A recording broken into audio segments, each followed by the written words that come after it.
કેવી રીતે? શું બધું પૈસાથી જ છે, સત્તાથી છે, હોશિયારીથી છે? શેમાં ખુશી છે? એ સમજ પડી જાય ને તો જ્યાં છીએ ત્યાં સ્વર્ગ અને જ્યાં છીએ ત્યાં મજા છે.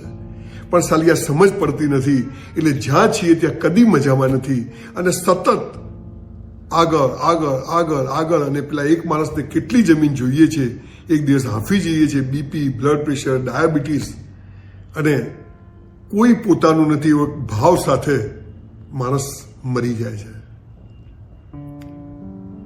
જીવનનો હેતુ શું છે? એક સારો સમય હોય છે, એક ખરાબ સમય હોય છે.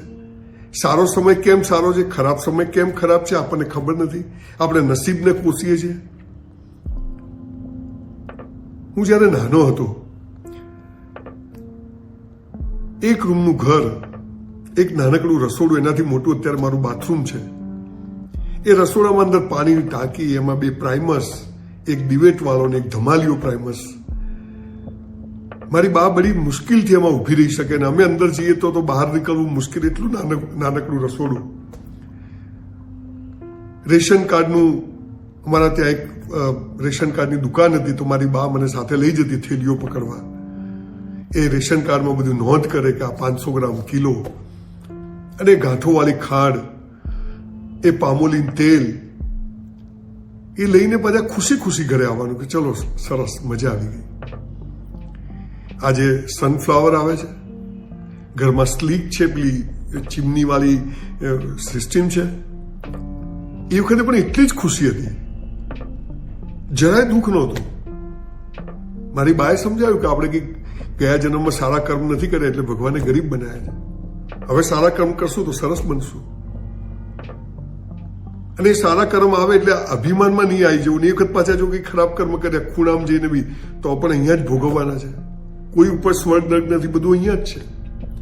પણ એ બાપુજી દરજી કામ કરી ઓટલા ઉપર, નાનકડી 10 બાય 10ની દુકાનમાં, અને જે પૈસા લાવતા એનાથી પણ 2 બદામ ખાવા મળતી હતી. અત્યારે કદાચ 10 ખાતા હોઈશું, પણ ખુશી હતી.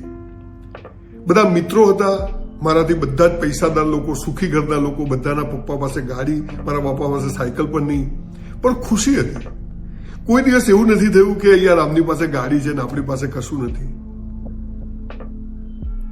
આ જે ખુશ રહેવાની વાત હતી એ માણસ ભૂલી જાય છે અને બીજાના મહેલો જોઈ, બીજાની ગાડીઓ જોઈ, બીજાની સત્તા જોઈ, પૈસાની પ્રસિદ્ધિ જોઈ, અને માણસ એવી દોડમાં દોડે છે કે જે આજનું સુખ છે, આજની ખુશી છે, એ છીનવાઈ જાય છે. અને માણસ હાંફતો સાંજે ઘરે આવે છે અને હાંફતો સ્મશાન જાય છે, હોસ્પિટલ જાય છે અને સીધો પહોંચી જાય છે.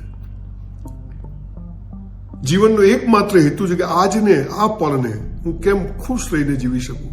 મારી પાસે જે કંઈ છે અને હું કોશિશ કરું. આનાથી વિશેષ કશું જ નથી. ગમે તેવો ખરાબ સમય, એ ખરાબ સમય એ સાપેક્ષવાદમાં છે કે બીજા કરતા આપણો ખરાબ છે.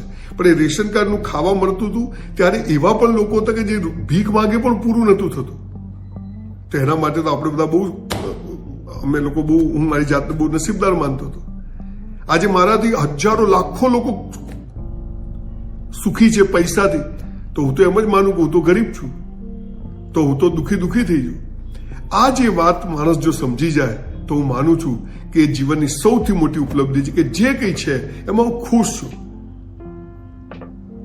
હિટલર જતો રહ્યો, સિકંદર જતા રહ્યા, અચ્છા જતા રહ્યા, તિસ્માર ખાનો જતા રહ્યા, બધા ભેગું કરેલું બધું અહીં મૂકીને ગયા.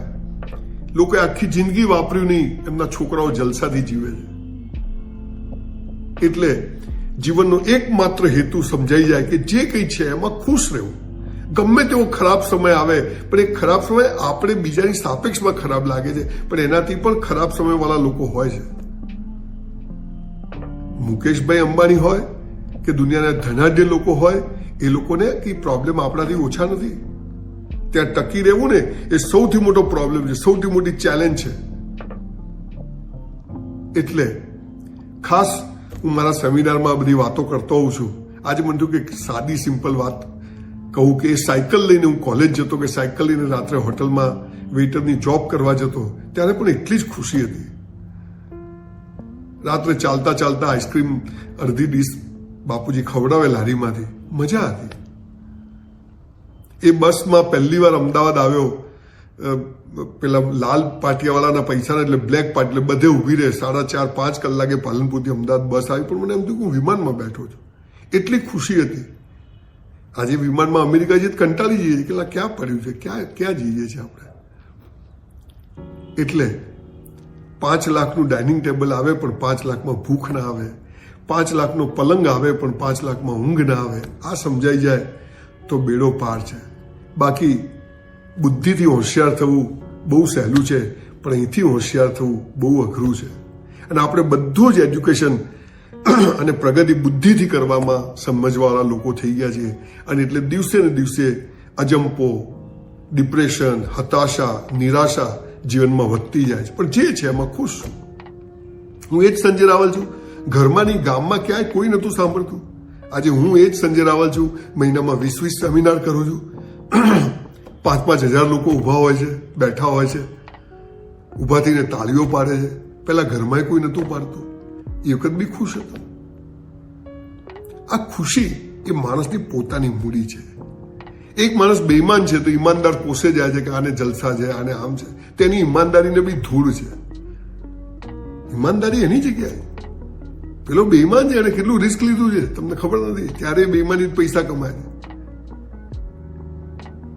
અને એને કેટલો અજંપો તમને બહારથી દેખાય છે. પણ ખુશીથી, ઈમાનદારીથી, પ્રામાણિકતા, જ્યાં છીએ ત્યાં મજામાં છીએ, ખુમારીથી જીવવું અને એક ઈશ્વર સિવાય કોઈની આગળ હાથ લાંબો ન કરવો, આ સમજાઈ જાય બેડો પાર છે. બહુ બધા ખોટા રસ્તાઓ અપનાવ્યા પછી માણસને સમજ પડે છે કે સાલું અંતે તો આટલું જ હતું. નિરાશાવાદી વાત નથી કરતો, પણ જ્યાં છીએ ત્યાં ખુશ કેમ રહેવું, મજામાં કેમ રહેવું, આનંદમાં કેમ રહેવું, એ જીવનની સૌથી મોટી ઉપલબ્ધિ છે. અને એ માણસ જો શીખી જાય તો એ કરોડપતિ નહીં, અબજોપતિ છે. બસ આજના વિડીયોનો હેતુ માત્ર એટલો હતો કે જીવનનો અંતિમ ધ્યેય છે કે ખુશ રહેવું. પૈસાથી, વસ્તુઓથી ખુશી નથી આવતી. એ સગવડો છે. મર્સિડીઝમાં પણ ઊંઘ નથી આવતી ને માણસો રોડ પર સૂઈ જાય છે. આ દુનિયાનો દસ્તુર છે. ગ્લેમરની દુનિયા ઉપર લાગે બધા હીરો હિરોઈન કેવા જલસા છે. 8-8 કલાક જીમમાં મથે છે ત્યાં રહેવા માટે. અને રોજ એક ચેલેન્જ કે હાલું ફિલ્મ મળશે કે નહીં મળે, ફિલ્મ ચાલશે કે નહીં ચાલે. બધે જ ચેલેન્જીસ છે. ક્રિકેટર મેદાનમાં ઉતરે, સાલી મેચમાં આજે 100 માર્યા હતા, આજે રમાશે કે નહીં, પહેલા બોલે clean bowled, catch out. This is all about time. પણ હું મારું બેસ્ટ પરફોર્મ કરું, હું જે કરીશ તે બેસ્ટ કરીશ, અને પછી જે કોઈ પરિણામ આવશે એમાં હું ખુશ રહીશ. આ ભાવ એ જીવનની અંતિમ ઉપલબ્ધિ છે.